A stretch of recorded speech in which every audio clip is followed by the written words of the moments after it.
Good afternoon. Hi, this is Mrs. Hughes again, and we're here for the first edition of Weekly Workplace.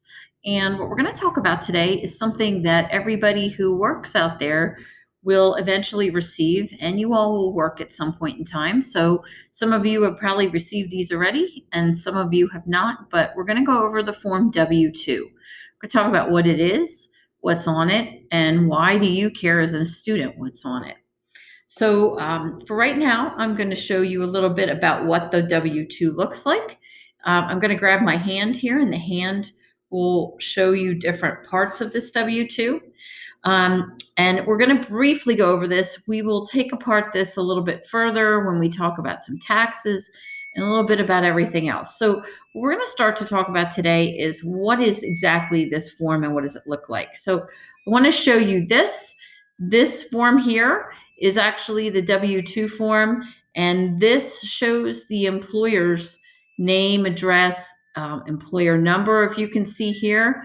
Also, if you see down here, this is your name. So this is my name. It says Lisa Hughes. This is my name and address and information about myself.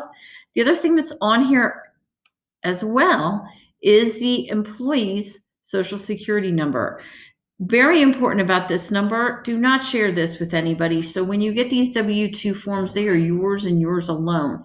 Do not share them, do not copy them and give them to your friends or people that you don't know, because this information right here is very much something that's a security threat if you give it to people. The other thing I want to talk about is this section in here. These here are your wages. This here is all your taxes, and wages are whatever is paid to you before taxes. This is called gross pay, and this is actually taxes. And we will have some more videos and information about gross pay versus net and some calculations actually as we go forward. This down here is more tax information. If you notice, your state is Pennsylvania, which is where we're in, and this is your local. So if you notice, there's a Muhlenberg and a Reading in the local area, but that actually is, you will have one or two of those. And you notice the taxes are very different if you live in Reading versus if you live in Muhlenberg. So what we're going to do is we're going to scroll down here and we're going to do some reading. I'm going to grab the highlighter, and as I read and summarize here, we're going to highlight some things that I think are very important and will come in handy when you have to answer the questions at the end and summarize what you've read. So let's read what it is. The Internal Revenue Service, which is a government agency responsible for taxes, requires employers to report wages and salary information for employees on W-2s.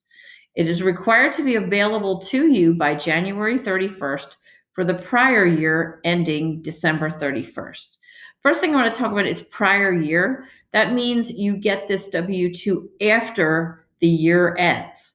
And I want to highlight this.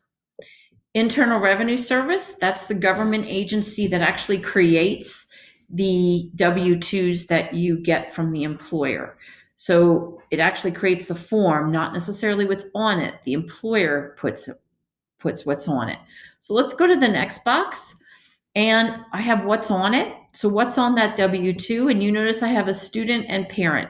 Students don't normally have as much information on, because as a student, you don't necessarily have, I'm going to jump down here to parents. Parents have things like retirement plans, paid into retirement, health insurance, and different benefits that they have. You as a student have different things as well. So basically what it is, it's a summary of your paycheck. So whatever was on your paycheck through the year, it's a summary of that. Takes into account all of that. It also reports your taxes as well. If you worked at a place where you received tips, those will be on too. And tips are money that's given to you kind of almost like as a thank you for a good job you've done. So if you work in a restaurant, waitresses get tips. If they've done a nice job, or if you want to reward them with something, you give them a tip after the meal. Hair salons, if the lady or the barber in the hair salon does a nice job on your hair, you also can tip them as well. And that's a tip, and those go on the W-2s as well. So why do I care? And we're going to summarize this a little bit. There's a lot of information on here, but really you care for a couple of reasons. First of all, you should file your federal, and you need to file state and local taxes. It's the law. So I'm going to highlight that. You can get fined and you can owe back taxes. I'm not going to talk too much about this unless you want to read it, and I'll read through. If you make over $12,200, which is this year, you're required to file. Secondly, for students especially, and I'm going to highlight this, box 2, and if you earn less than $12,200, even if your parents claim you, you will get most of that box 2 amount back. So I'm going to go right back to here very quickly. This is your income. You made less than $12,200. Look at what's in that box 2, $245. If you do not file your taxes, you do not get any of that back. The government will keep it. And right now the government has $1.1 billion of people's money that they didn't claim. So you want to claim your taxes because that's your money. Again, I said, notice on the example, if you live in Muhlenberg, your tax rate is lower than if you live in Reading. You will only see one of these taxes on your W-2.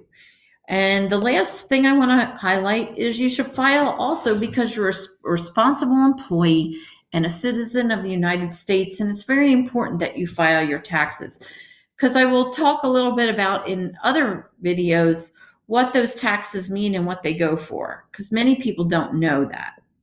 So we're going to go to the next step. I'm going to show you this. If you've been able to download the PDF first, that's great. And you can use that to fill in these boxes. If you haven't, take a piece of paper. You do not necessarily have to draw those little arrows like I have. But what I want you to do is on your piece of paper, pause this, and you're going to look and you're going to read what some of these items are. So the name of the government agency that created the W-2. You may have to go back in the video at this point and look up what we just talked about, but pause the video, maybe return a little bit to the video and see if you can figure out these 5 points that are really important in this lesson. So go ahead, pause the video, go back if you want, and when you're done filling these out, come on back to the video and we will go forward and we'll talk about what you filled out. Okay, so you're back. So if we're going to go through these summarized boxes, and I'm going to click on them, and we're going to see if we can, together, we can fill out what these boxes mean. So we're going to start with box number 1, and we're going to talk about that. So box number 1 says, what is the name of the government agency responsible for the W-2 or the taxes? Hopefully you knew that. That's pretty much a standard question. It's the Internal Revenue. See, I can't even spell sometimes, so service. And this is a good time to work on your spelling if you didn't spell it right, or if you want to try to correct it. That would be great. Sometimes there's an abbreviation. It's called the IRS.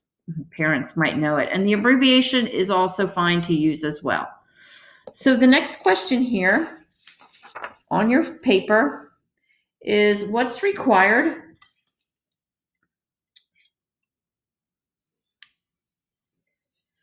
or who is required, to send your W-2 or share it with you online? And that is your employer. Your employer shares all that information with you online. So that's another question that has a pretty much standard answer. Okay, let's go to number 3. List 2 things that are on a W-2 form. So this one, your answer can vary. There's lots of things you could have put on. I know for a fact my gross pay, which is your pay. And I also know on the W-2 form there are taxes. So those are the 2 I'm going to use, but I'm going to go back very quickly and we're going to just talk about other forms, and maybe you have some others. Your wages, which are basically your gross pay, you could put that your employer's names on there, your name, your social security number. You can actually identify some of the taxes that are on there. And a lot of the dollar amounts are on there as well. You could also say this is 2019, so the year needs to be on that as well. So, again, there's lots of answers for that. Those are just my two that I chose, but you can choose a lot of different ones. So let's go to the next one. And we're going to talk about two things that are most likely on your parents' W 2s, but aren't on yours. And I'm going to choose benefits. But some of you, if depending on where you're working, maybe you have benefits too. And I think the other one I'm going to choose is retirement. Because chances are you're at a job, see, retirement, there we go, that you're not getting retirement for. Some jobs, especially when you graduate, will start retirement right away. Some places have pension plans, which are great, but a lot of people, you have to contribute to your own retirement.